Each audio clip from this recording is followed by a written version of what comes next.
Hello, welcome back to my YouTube channel. അപ്പോൾ ഇന്ന് വന്നേക്കണത് സ്കൂളൊക്കെ തുറന്നതിന് ശേഷമുള്ള സെക്കൻഡ് ഡേയിലെ കുറച്ച് വിശേഷങ്ങളാണ് കേട്ടോ. അപ്പോൾ രാവിലെ കുറച്ച് ലേറ്റ് ആയിട്ടാണ് എണീച്ചത്. കാരണം തലേന്ന് കേക്ക് ഉണ്ടാക്കി ഒരുപാട് ലേറ്റ് ആയിട്ടായിരുന്നു കിടന്നിട്ടുണ്ടായിരുന്നത്. അതുകൊണ്ട് തന്നെ ഒരു 7 മണി എന്തോ ആയിട്ടുണ്ടായിരുന്നു എണീച്ച ടൈമിൽ. സുബഹി നിസ്കരിക്കാൻ പോലും എണീറ്റിട്ടുണ്ടായിരുന്നില്ല കേട്ടോ. അത്രയ്ക്ക് ടയേർഡായിട്ടാണ് കിടന്നത്. അപ്പോൾ എണീച്ച് വന്നപ്പോൾ ഉമ്മ പുട്ടിന് പൊടി വാട്ടി വെച്ചിട്ടുണ്ട്, കടലക്കറിക്കുള്ള സവാള അരിഞ്ഞ് വെച്ചിട്ടുണ്ട്, അതേപോലെ തന്നെ തേങ്ങയും ചിരണ്ടി വെച്ചിട്ടുണ്ടായിരുന്നു കേട്ടോ. തേങ്ങ നമുക്ക് പുട്ടിനും അതേപോലെ തന്നെ കറിക്കും വേണം. അപ്പോൾ അതിനുള്ളതൊക്കെ ചിരണ്ടി വെച്ചിട്ടുണ്ടായിരുന്നു.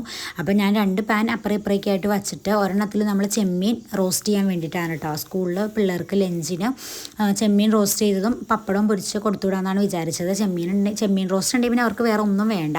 അപ്പോൾ പിന്നെ കൂടുതൽ പപ്പടം കൂടെ പൊരിച്ചിട്ടുണ്ടായിരുന്നു. പിന്നെ ഇപ്പുറം ചീഞ്ചട്ടി വെച്ച എന്തിനാന്ന് വെച്ചാൽ നമുക്ക് കടലക്കറി ഉണ്ടാക്കാൻ വേണ്ടിയിട്ട് സവാളയും തേങ്ങയും കൂടെ വഴറ്റണമല്ലോ. എല്ലാവരും അങ്ങനെ ഒന്നും അല്ലായിരിക്കും വെക്കണത്. പക്ഷേ എൻ്റെ പഴയ വീഡിയോസൊക്കെ കാണുന്നവർക്കറിയാം ഞാൻ കൂടുതലും ഇങ്ങനെയാണ് കടലക്കറി വെക്കാറ്. അപ്പോൾ 2 ദിവസത്തേക്ക് ഉണ്ടാവും, പിറ്റേന്ന് ഇവർക്ക് കറിയൊന്നും ഉണ്ടാക്കേണ്ടി വരില്ല. അതല്ലാതെ വെറുതെ തേങ്ങയൊന്നും ചേർക്കാതെ നമ്മൾ കടല ജസ്റ്റ് ഒന്ന് ഇങ്ങനെ ക്രഷ് ചെയ്തെടുത്തിട്ട് നമ്മൾ നല്ല കൊഴുപ്പിൽ വയ്ക്കുന്ന രീതിക്കും ഞാൻ ചെയ്തിട്ടുണ്ട്. പക്ഷേ ഇങ്ങനെയാണ് കൂടുതലും ചെയ്യാറ്.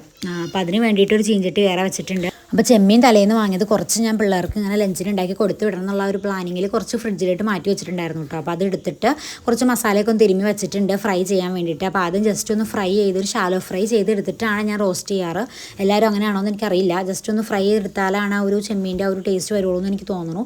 അതായത് ഒന്ന് കുക്കായി വരണമല്ലോ, അതുകൊണ്ട് തന്നെ ഒന്ന് ഫ്രൈ ആക്കാൻ വേണ്ടിയിട്ട് ഇട്ട് കൊടുക്കുന്നുണ്ട്. അതിൻ്റെ ഇടയ്ക്ക് തന്നെ നമ്മൾ മറ്റേ ചീഞ്ചട്ടിയിൽ സവാളയൊക്കെ വാട്ടാൻ വേണ്ടിയിട്ട് അതും ഇട്ട് കുറച്ച് ഉപ്പൊക്കെ ഇട്ട് അതൊക്കെ ഒന്ന് ഇളക്കി കൊടുക്കുന്നുണ്ട് കേട്ടോ. ചെമ്മീൻ നമ്മൾ ഫ്രൈ ചെയ്ത് കഴിക്കുമ്പോൾ ചെമ്മീൻ പൊരിച്ച് കഴിക്കുമല്ലോ, അങ്ങനെ അത്ര നല്ല ഡീപ്പായിട്ടൊന്നും ഫ്രൈ ചെയ്തെടുക്കാറില്ല. ജസ്റ്റ് ഒരു ഷാലോ ഫ്രൈ ചെയ്തെടുക്കും. അങ്ങനെ അതിന് വേണ്ടി ഇട്ട് കഴിഞ്ഞപ്പോഴത്തേക്കും പൊട്ടിൻ്റെ ചൂടൊക്കെ ആറിയിരിക്കുന്നുണ്ടായിരുന്നല്ലോ. അമ്മ കുറേ നേരത്തെ ചെയ്ത് വെച്ചതായതുകൊണ്ട് തന്നെ ചൂടൊക്കെ ആറിയിരിക്കുന്നുണ്ടായിരുന്നു. അപ്പോൾ അതൊന്ന് പൊടിച്ചെടുക്കാമെന്ന് വിചാരിച്ചു. അപ്പോൾ ഇപ്പുറം ഇരിക്കുന്ന ചെറിയ കണ്ടെയ്നറിൽ തലേന്ന് ഉണ്ടാക്കിയ കുറച്ച് പുട്ടിന്, തലേന്നാണ് അതിൻ്റെ തലേന്നാണെന്ന് ഓർക്കുള്ള, അതിൻ്റെ തലേന്ന് ആവുള്ളൂ. കാരണം അടുപ്പിച്ചടുപ്പിച്ച് അങ്ങനെ പുട്ടുണ്ടാക്കാൻ ചാൻസ് ഇല്ല. അപ്പോൾ അങ്ങനെ ബാലൻസ് ഉണ്ടായിരുന്ന കുറച്ച് പൊടിയായിരുന്നു കേട്ടോ. അപ്പോൾ ഇത് നമുക്ക് മൊത്തം പൊടിച്ചെടുത്തിട്ട് അതും കൂടെ മിക്സ് ചെയ്ത് വയ്ക്കാനുള്ളതാണ്. അങ്ങനെ പുട്ടിനുള്ള പൊടിയൊക്കെ മൊത്തത്തിൽ പൊടിച്ചെടുത്തു. പിന്നെ നമ്മൾ ഉണ്ടായിരുന്നതും കൂടെ, അതായത് തലേന്നത്തെ ബാലൻസ് ഇരിക്കുന്നതും കൂടെ അതിനകത്തേക്ക് മിക്സ് ചെയ്ത് ചേർത്തിട്ടുണ്ടായിരുന്നു കേട്ടോ. അപ്പം നമ്മൾ 2 അടുപ്പിലായിട്ട് നമ്മൾ ചെമ്മീൻ ഫ്രൈ ചെയ്യണം, അതേപോലെ കടലക്കറിക്കുള്ള സവാള വാട്ടാനൊക്കെ ഇട്ടിട്ടുണ്ടായിരുന്നു. അപ്പം നടുക്കുള്ള അടുപ്പിൽ പുട്ടുണ്ടാക്കാനുള്ള വെള്ളം വച്ചിട്ടുണ്ടായിരുന്നു. അപ്പോൾ ഞാൻ പറഞ്ഞിട്ടുണ്ട് ഇങ്ങനെ രാവിലെ സ്കൂളിൽ പോകാനുള്ള തിരക്കുള്ള പണിയൊക്കെ ഉള്ള ദിവസങ്ങളിലാണ് ഇങ്ങനെ 3 അടുപ്പും ഫില്ലാവാറുള്ളൂ. അതല്ലെങ്കിൽ ിലത്തെ അടുപ്പ് അങ്ങനെ യൂസ് ചെയ്യാറില്ല.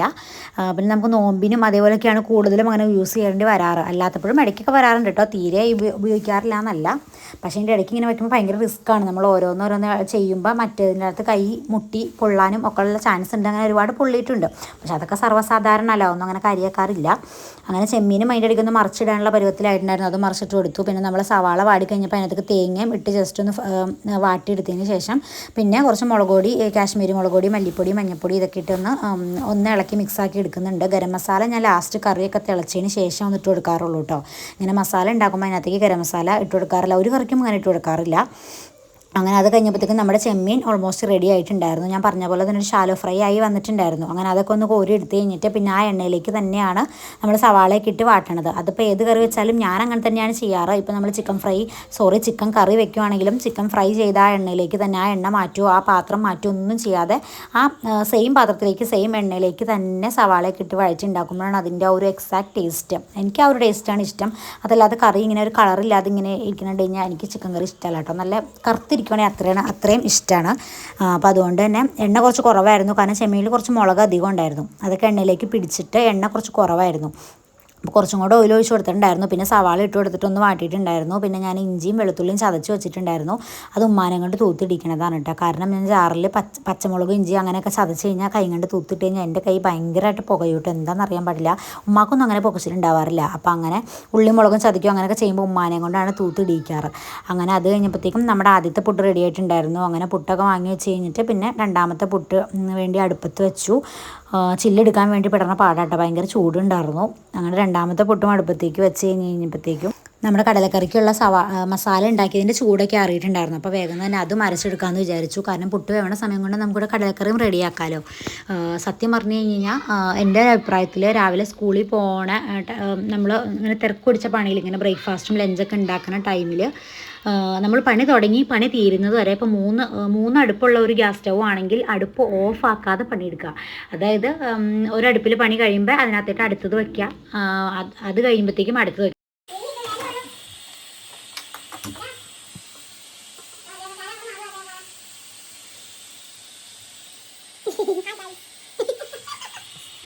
അപ്പോൾ മമ്മ അതിൻ്റെ ഇടയ്ക്ക് ഉറക്കത്തിന് എണിച്ച് വന്നിട്ടുണ്ടായിരുന്നു കേട്ടോ. അപ്പോൾ ഞാനിവിടെ നിന്ന് ഇളക്കാനോണ്ട് എന്നെ ഹെൽപ്പ് ചെയ്യാനൊക്കെ ആയിട്ട് വന്നേക്കണതാണ് കേട്ടോ. പെണ്ണുങ്ങളെ എണിപ്പിക്കാൻ കുറച്ച് പാടാണ്. അവൻ രാവിലെ തന്നെ കുറച്ച് നേരത്തെ തന്നെ വിളിക്കുമ്പോൾ തന്നെ എണിച്ച് വന്നോളൂ കേട്ടോ, മാഷാല്ലാ. അപ്പോൾ അങ്ങനെ ഞാൻ പറഞ്ഞുകൊണ്ടിരുന്നത് എന്താണെന്ന് വെച്ചാൽ നമ്മൾ അടുപ്പ് ഓഫാക്കാനുള്ള ഒരു ഗ്യാപ്പ് കൊടുക്കാത്ത രീതിയിൽ ഓരോന്ന് റെഡിയാക്കി, അതായത് വേഗം തന്നെ നമ്മൾ റെഡിയാക്കി അടുപ്പത്തേക്ക് വയ്ക്കുക. അപ്പോൾ തന്നെ അപ്പം പെട്ടെന്ന് തന്നെ പണി കഴിഞ്ഞോളൂ കേട്ടോ. എനിക്കങ്ങനെ തോന്നാറുണ്ട്. കാരണം ഒരെണ്ണം കഴിഞ്ഞിട്ട് പിന്നെ ഗ്യാസ് ഓഫ് ചെയ്ത് പിന്നെ അതിനുള്ള സവാളയൊക്കെ അരിഞ്ഞ് അങ്ങനെ വയ്ക്കാൻ നിന്ന് കഴിഞ്ഞാൽ പിന്നെയും ഒരുപാട് സമയം ലേറ്റ് ആവും. അപ്പോൾ നിങ്ങൾ വിചാരിക്കുന്നുണ്ടാവും എനിക്കിവിടെ സവാളയൊക്കെ അരിഞ്ഞിരാനും എല്ലാം ഉമ്മായും ഒക്കെ ഉള്ളതുകൊണ്ടാണ് ഞാൻ ഇങ്ങനെയൊക്കെ പറയണത്. ഒരിക്കലും അല്ല. അങ്ങനെ ഇല്ലെങ്കിലും നമുക്ക് ആ ഒരെണ്ണം ഇരുന്ന് ഇപ്പോൾ നമ്മൾ അതിൻ്റെ പുറകെ നിൽക്കേണ്ട കാര്യമില്ലല്ലോ. അതവിടെ കിടന്ന് വേവും ഒക്കെ ചെയ്യുന്ന ടൈമിൽ മറ്റതിൻ്റെ എന്താണെന്ന് വെച്ചാൽ ചെയ്ത് വയ്ക്കാമല്ലോ. അപ്പോൾ അത് അടുപ്പത്ത് നിന്ന് വാങ്ങുന്ന ടൈമിൽ നമുക്ക് ഇതും കയറ്റി വെക്കാം. അങ്ങനെയൊക്കെയാണ് ഞാൻ ഓരോന്ന് ചെയ്ത് പെട്ടെന്ന് പണി തീർക്കാറ്. ഉമ്മ കാര്യം എനിക്ക് എല്ലാം ഹെൽപ്പ് ചെയ്ത് തരും. അതായത് സവാള അരിഞ്ഞ് തേങ്ങ ചിരണ്ടി അങ്ങനെയുള്ള പണികളൊക്കെ ചെയ്തു തരും. പിന്നെ ഈ കുക്കിങ്ങിനുള്ള മെയിൻ കാര്യം കാര്യങ്ങൾ ഞാൻ തന്നെയാണ് ചെയ്യാറ്. അതായത് രണ്ടാമതൊരാളുടെ ആവശ്യം വരാറില്ല. കാരണം ഒന്നാമത് സ്ഥലം വളരെ കുറവാണ് നിൽക്കാൻ. പിന്നെ ഒരടുപ്പിൽ നിന്ന് ഒരാൾ ഇളക്കി മറ്റേ അടുപ്പിൽ മറ്റൊരാൾ ഇളക്കി അങ്ങനെ നിൽക്കാനുള്ള ഗ്യാപ്പും ഇല്ല. പിന്നെ എല്ലാം ഉമ്മ ചെയ്ത് അടുപ്പിച്ചൊക്കെ തരാറുണ്ടല്ലോ. അപ്പോൾ പിന്നെ കുക്കിങ്ങിനായിട്ട് വേറെ ആളും കൂടെ നിൽക്കേണ്ട ആവശ്യം വരാറില്ല. അപ്പം അതുകൊണ്ടാണ് ആ ഒരു സമയത്താണ് ഞാൻ പറഞ്ഞത് നമ്മൾ ഗ്യാസ് ഓഫ് ആക്കാൻ നിൽക്കാതെ എല്ലാം ഓരോന്ന് പുറകെ ചെയ്യുക എന്നുള്ളത്. അങ്ങനെ എൻ്റെ കഴിയാണ്ടാ ഞാൻ പറഞ്ഞത്. അപ്പോൾ ഞാനിവിടെ കടലക്കറി റെഡിയാക്കി അതിൻ്റെ ഗരം മസാലയൊക്കെ തിളച്ച് വന്നപ്പോൾ ഇട്ടപ്പോഴത്തേക്കും അവനവിടെ നിന്ന് നമ്മുടെ ചെമ്മീൻ റോസ്റ്റിനുള്ള സവാളയൊക്കെ ഇന്ന് ഇളക്കുന്നുണ്ടായിരുന്നു കേട്ടോ. അങ്ങനെ നമ്മുടെ മൂന്നാമത്തെ പുട്ടും റെഡി ആയിട്ടുണ്ടായിരുന്നു. അങ്ങനെ ഞങ്ങൾക്ക് 3 പുട്ട് മതി. എനിക്കും ഉമ്മാക്കും പിള്ളേർക്കും കൂടെ 3 പുട്ട് തന്നെ ധാരാളം. പിന്നെ ബീഫ് കറിയൊക്കെ ഉണ്ടെങ്കിൽ ചിലപ്പോൾ ഒരു 3 എണ്ണം, ചിലപ്പോൾ ഒരു അരയും കൂടെ ചിലപ്പോൾ ആവശ്യം വരാറുണ്ട്. ഇന്നിപ്പോൾ ബീഫ് കറി ഒന്നും അല്ലാത്തതുകൊണ്ട് 3 എണ്ണം തന്നെ ധാരാളം. അങ്ങനെ കറിയൊക്കെ വാങ്ങി പുട്ടിൻ്റെ പണിയും കഴിഞ്ഞപ്പോഴത്തേക്കും പിന്നെ ചെമ്മീൻ്റെ മസാല നന്നായിട്ട് തന്നെ വഴന്ന് വന്നിട്ടുണ്ടായിരുന്നു. പിന്നെ നമ്മൾ ഫ്രൈ ചെയ്ത് വെച്ചാണ് ചെമ്മീനും കൂടെ ഇട്ട് വെച്ചിട്ട് പിന്നെ കുറച്ച് തിളച്ച വെള്ളമാണ് ഊറ്റി കൊടുക്കണത്. തിളച്ച വെള്ളം ഒരു 1/2 കപ്പ് എടുത്തിട്ടുണ്ടായിരുന്നു. അത് ആദ്യം മൊത്തം ഊറ്റിയില്ല, പിന്നെ കുറച്ച് ഊറ്റിയിട്ട് കുറച്ച് ഊറ്റി. അങ്ങനെ ഒരുപാട് വെള്ളമൊന്നും ചേർക്കാതെ, കാരണം നമുക്ക് ഒരുപാടിന് കുക്ക് ചെയ്യാനില്ലല്ലോ. ചെമ്മീനും ഓൾറെഡി കുക്കായതാണ്. പിന്നെ നമ്മൾ സവാളയും നന്നായിട്ട് തന്നെ വാടിയേക്കേണ്ടതാണ്. പിന്നെ ഇനി കുറച്ച് വെള്ളം ഒഴിച്ചൊന്ന് ജസ്റ്റ് ഒന്ന് മിക്സാക്കി എടുക്കേണ്ട കാര്യമുള്ളൂ. അപ്പോൾ ഒരുപാട് വെള്ളമൊന്നും ഒഴിച്ചിട്ടില്ല, കുറച്ച് വെള്ളം ഒഴിച്ച് ജസ്റ്റ് ഒന്ന് മിക്സാക്കി എടുത്തിട്ട് അത് ഓഫ് ചെയ്ത് അവിടെ നിന്ന് മാറ്റി വെച്ചിട്ടുണ്ടായിരുന്നു കേട്ടോ. അപ്പോൾ ഓഫ് ചെയ്ത് എന്താണെന്ന് വെച്ചാൽ ഇനി പ്രത്യേകിച്ച് പണിയൊന്നുമില്ല, പപ്പടം പൊരിക്കാൻ മാത്രമേ ഉള്ളൂ. അതിനപ്പുറം അടുപ്പുണ്ട്, അതുകൊണ്ടാണ് ഇത് ഓഫ് ചെയ്തത്. കാരണം ഞാൻ ഓഫ് ചെയ്യാതെ ചെയ്യണമെന്ന് പറഞ്ഞാൽ അതിൻ്റെ പുറകെ തന്നെ ഞാൻ ഓഫ് ചെയ്ത് കണ്ടതുകൊണ്ട് പ്രത്യേകം പറഞ്ഞതാട്ടോ. അപ്പോൾ നമ്മൾ ബ്രേക്ക്ഫാസ്റ്റൊക്കെ റെഡിയാക്കി ടേബിളിൻ്റെ അടുത്തുനിന്ന് വെച്ച് കഴിഞ്ഞപ്പോഴാണ് ഡയറിയിൽ ഒരു ഹോംവർക്കിൻ്റെ മെസ്സേജ് ഞാൻ കാണുന്നത്. ബാക്കിയെല്ലാം തലേന്ന് കണ്ട് ചെയ്ത് വെച്ചിട്ടുണ്ടായിരുന്നു. ഇതെന്തോ ഒരുപാട് ലേറ്റായിട്ട് വന്നതാണെന്ന് എനിക്ക് തോന്നുന്നു. അതുകൊണ്ട് ഞാൻ രാവിലെയാണ് കണ്ടത്. അതും അമ്മൂനെ ഒരു സബ്ജക്റ്റിൽ ഡിക്റ്റേഷൻ ഉണ്ടായിരുന്നു കേട്ടോ. അപ്പോൾ ഡിക്റ്റേഷൻ വേർഡ്സ് കുറച്ച് എഴുതി പഠിപ്പിക്കാനുണ്ടായിരുന്നു. അപ്പോൾ വെറുതെ കാണാപ്പാടം പഠിക്കാൻ പറഞ്ഞ് കൊടുത്തിട്ട് വന്നാൽ പോരല്ലോ. അപ്പോൾ എഴുതി പഠിക്കാൻ വേണ്ടി കൊടുത്തിട്ട് ഞാൻ എണിച്ച് പോണതാണ് കേട്ടോ. പക്ഷേ ഒരു 10 വേർഡ്സ് എന്തോ ഉണ്ടായിരുന്നു. പക്ഷേ 6-7 കണ്ട് എഴുതി പഠിച്ചിട്ട് പോകാനാണ് അവന് സമയം കിട്ടിയിട്ടുണ്ടായിരുന്നുള്ളൂ. ബാക്കി സ്കൂളിൽ ചെന്ന് പഠിക്കാൻ പറഞ്ഞ് അങ്ങനെ അത് മാറ്റി വെച്ചിട്ട് പിന്നെ ബ്രേക്ക്ഫാസ്റ്റ് കൊടുത്ത് റെഡിയാക്കി വിടുകയാണ് ചെയ്തിട്ടുണ്ടായിരുന്നത്. അങ്ങനെ അത് കൊടുത്തിട്ട് വന്നിട്ട് ഞാൻ പിന്നെ പപ്പടം പൊരിക്കാൻ വേണ്ടിയിട്ട് നിന്നു. പിന്നെ പപ്പടമൊക്കെ പൊരിച്ച് കഴിഞ്ഞപ്പോഴാണ് പിന്നെ ഓർക്കണത് സ്നാക്സിന് കൊടുത്തു വിടാൻ ഒന്നും ഇല്ലല്ലോ എന്ന്. സ്നാക്സിന് ഞാൻ പറഞ്ഞിട്ടുണ്ട് ഫ്രൂട്ട്സോ ഡ്രൈ ഫ്രൂട്ട്സോ അങ്ങനെ എന്തെങ്കിലും ഹെൽത്തി ആയിട്ടുള്ള സംഭവങ്ങളൊക്കെ മാത്രമേ കൊടുത്തു വിടാവുള്ളൂ. ബേക്കറി ജങ്ക് ഫുഡ്സ് കാര്യങ്ങളൊന്നും കൊടുത്തു വിടാൻ പാടില്ല. അതിന് കൊടുത്തു വിടാമെങ്കിലും ബേക്കറി ഒന്നും തന്നെ ഇല്ലായിരുന്നു. അപ്പോൾ പിന്നെ ഞാൻ നോക്കിയപ്പോൾ ആകെ 2 ഏത്തപ്പഴം ഇരിക്കണ്ടായിരുന്നു. അത് നെയ്യിലൊന്ന് ജസ്റ്റ് വാട്ടി കൊടുത്തു വിടാമെന്ന് വിചാരിച്ചു. അങ്ങനെ പപ്പടമൊക്കെ പൊരിച്ച് കഴിഞ്ഞിട്ട് പിന്നെ പഴം വാട്ടാൻ വേണ്ടിയിട്ട് ഒരു ചീഞ്ചട്ടി വെച്ചിട്ട് നെയ്യൊക്കെ ഒഴിച്ച് കൊടുക്കുന്നുണ്ട് കേട്ടോ. എന്തോ ഭാഗ്യത്തിന് 2 പഴം ഇരിക്കണ്ടായിരുന്നു. അല്ലെങ്കിൽ പിന്നെ ഞാൻ രാവിലെ തന്നെ കടയിലേക്ക് ഓടേണ്ടി വന്നേനെ. ഇനിയിപ്പോൾ സ്നാക്സ് ഇല്ലെങ്കിലും കുഴപ്പമൊന്നുമില്ല, അവൻ കുഴപ്പമില്ല എന്ന് പറഞ്ഞ് പൊക്കോളും. പക്ഷേ എനിക്കെന്തോ ഒരു വിഷമമാണ്, ബാക്കി എല്ലാ പിള്ളേരും സ്നാക്സ് കഴിക്കുമല്ലേ, അപ്പോൾ അവനിങ്ങനെ നോക്കിയിരിക്കണ്ടേ എന്നുള്ള ഒരു വിഷമം കൊണ്ട് ഞാൻ കൊടുത്ത് വരുന്നതാണ്. കാരണം ഒരു ദിവസം വന്നു കഴിഞ്ഞപ്പോൾ ഒരു ദിവസം എന്തോ സ്നാക്സ് ഉണ്ടായില്ല കേട്ടോ കൊടുത്തു വിടാൻ. അപ്പോൾ അവൻ കുഴപ്പമില്ല എന്ന് പറഞ്ഞ് പോയിട്ടുണ്ട്. ഞാൻ വൈകിട്ട് വന്നു കഴിഞ്ഞപ്പോഴത്തേക്കും അപ്പോൾ എല്ലാവരും സ്നാക്സ് കഴിച്ചപ്പോൾ നീ എന്നാ ചെയ്തതെന്ന് വെച്ചപ്പോഴത്തേക്കും ഏതോ ഒരു കൊച്ച് പിസ്ത കഴിക്കാനെ കണ്ടപ്പോൾ അവനോട് എനിക്കൊരു പിസ്ത തരാവോടാന്ന് ചോദിച്ചുകൊണ്ട് വാങ്ങിച്ച് കഴിച്ചു എന്ന് കേട്ടപ്പോൾ എനിക്കെന്തോ ഭയങ്കര വിഷമമായി പോയി. പിന്നെ ഒരിക്കലും സ്നാക്സ് ഇല്ലാതെ ഞാൻ വിട്ടിട്ടില്ല. രാവിലെ പെട്ടെന്നാണെങ്കിലും പോണ വഴിക്കാണെങ്കിലും ഒരു 50 ഗ്രാം എന്തെങ്കിലും കാഷ്യോ എന്തെങ്കിലും വാങ്ങി പേപ്പറിൽ അതിൽ പൊതിഞ്ഞ് കിട്ടണം. അപ്പം നമ്മൾ ഓൾറെഡി സ്നാക്സിൻ്റെ ബോക്സ് കയ്യിൽ എടുത്തിട്ടുണ്ടാവും. അപ്പോൾ അതിനകത്തേക്ക് ഇട്ട് അങ്ങനെ കൊടുത്തായാലും വിടാറുണ്ട് കേട്ടോ. അത് പിന്നെ എനിക്ക് കേട്ടപ്പോൾ ഭയങ്കര ബുദ്ധിമുട്ടായി പോയതുകൊണ്ട് അപ്പോൾ എന്തോ ഭാഗ്യത്തിന് പഴം ഇരിക്കുന്നതുകൊണ്ട് എനിക്ക് രാവിലെ തന്നെ കടയിലേക്ക് ഓടേണ്ടി വന്നില്ല. അങ്ങനെ പഴം വേഗം തന്നെ വാട്ടി അങ്ങനെ കൊടുത്തു വിട്ടു. അപ്പോൾ ആദ്യം നമ്മളിങ്ങനെ വാട്ടി വെച്ചത് നല്ല അടിപൊളിയായിട്ട് ഒരു പരുവത്തിൽ കിട്ടിയിട്ടുണ്ടായിരുന്നു, അത് കരിഞ്ഞൊന്നും പോകാതെ. പക്ഷെ അത് പിള്ളേർ കഴിച്ച് തീർത്തു. പിന്നെ രണ്ടാമത് ഞാൻ പൊരിക്കാൻ വേണ്ടി ഇട്ടത് നന്നായിട്ട് കരിഞ്ഞ പോലെ ആയിട്ടുണ്ടായിരുന്നു. പക്ഷെ അവർക്ക് കരിയണം നല്ല ഇഷ്ടം, അതുകൊണ്ട് തന്നെ കുഴപ്പമില്ല. അങ്ങനെ കരിഞ്ഞതാണ് സ്കൂളിൽ കൊടുത്ത് വിടാൻ പറ്റിയത്. അങ്ങനെ അതൊക്കെ കഴിഞ്ഞിട്ട് പിന്നെ നമ്മൾ ലഞ്ച് പാക്ക് ചെയ്യാൻ വേണ്ടിയിട്ട് നിന്നു. ചോറ് ഓൾറെഡി നമ്മൾ അടുപ്പത്തിട്ടിട്ടുണ്ടായിരുന്നു കേട്ടോ. രാവിലെ ഉമ്മ അണിച്ചപ്പോൾ തന്നെ അടുപ്പത്തിട്ടിട്ടുണ്ടായിരുന്നു. കഴിഞ്ഞ വർഷം വരെ നമ്മൾ ചോറ് കുറച്ചെടുത്ത് ഫ്രിഡ്ജിൽ വെച്ചിട്ട് രാവിലെ അത് തിളപ്പിച്ച് കൊടുത്തു വിടുകയാണ് ചെയ്തത്. പക്ഷേ ഈ വർഷം 3 പേർക്കും കൂടെ പോണതുകൊണ്ട് പിന്നെ അങ്ങനെ ചെയ്യേണ്ട, രാവിലെ തന്നെ അരി ഇടാൻ തീരുമാനിച്ചതാണ് കേട്ടോ. പക്ഷേ എന്നും രാവിലെ ഇടാൻ പറ്റുമെന്നൊന്നും അറിയില്ല. നമ്മൾ രാത്രി താമസിച്ച് കിടക്കണ അനുസരിച്ചല്ലേ നമുക്ക് രാവിലെ എണീക്കാൻ പറ്റുള്ളൂ. അതായത് നേരത്തെ കിടന്നാലേ നേരത്തെ എണീക്കാൻ പറ്റുള്ളൂ. പക്ഷേ എന്നും അങ്ങനെ കിടക്കാൻ പറ്റിയെന്ന് വരില്ലല്ലോ. അപ്പം എന്താ ചെയ്യാമെന്നൊന്നും പറയാൻ പറ്റില്ല. ഇപ്പം നിലവിൽ ഇങ്ങനെ പോകുന്നുണ്ട്, കുഴപ്പമൊന്നുമില്ല, അൽഹംദുലില്ലാ. അങ്ങനെ ചോറൊക്കെ എടുത്ത് കഴിഞ്ഞിട്ട് പിന്നെ ചെമ്മീൻ റോസ്റ്റ് ഡയറക്റ്റ് ചോറിലേക്ക് തന്നെ വെച്ച് കൊടുത്തു. വേറെ പ്രത്യേകിച്ച് പാത്രത്തിലോ ബട്ടർ പേപ്പറിലൊന്നും ആക്കാൻ നിന്നിട്ടില്ല. ഇനിയിപ്പോൾ ഇച്ചിരി മിക്സായി, ചോറിൽ മിക്സായി പോയി എന്ന് ഓർത്ത് എന്തായാലും ഇത് കഴിക്കാണ്ടിരിക്കില്ല എന്ന് എനിക്ക് നന്നായിട്ട് അറിയാം. കാരണം നല്ല ഇഷ്ടമുള്ള ഐറ്റം തന്നെയാണ്. അപ്പോൾ അതുകൊണ്ട് അങ്ങനെ തന്നെ ഇട്ട് കൊടുത്തു. പിന്നെ മമ്മൂന് മാത്രം അച്ചാർ മതി എന്ന് പറഞ്ഞുകൊണ്ട് കുറച്ച് അച്ചാർ അവനക്കും വെച്ച് കൊടുത്തു. പപ്പടം വേറെ കണ്ടെയ്നറിലാക്കി പാക്ക് ചെയ്ത് അതും വെച്ച് കൊടുത്തു കേട്ടോ.